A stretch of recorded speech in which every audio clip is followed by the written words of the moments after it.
So here we are at one of our installations here in Miami. Back in 2015, everybody was so worried about Zika. This was a mosquito that basically was, if you were pregnant, you can have a problem with the development of your baby.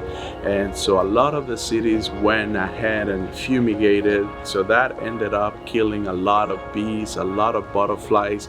And these are essential for the habitat of not only urban areas but also for outside of the cities. If you're thinking about investing in a green wall, we can also help you choosing a plant specimen that can definitely help you increase the bees population as well as butterflies. So it is a very, very good benefit that would like to talk to you, not only for urban areas and cities but anywhere else where you would like to increase the bees population.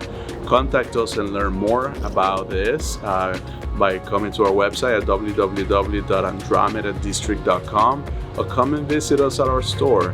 We are located at 1132 South Dixie Highway. We are a store dedicated to biophilic design and here to help mitigate problems of climate change and sustainability. So please come and contact us. Thank you.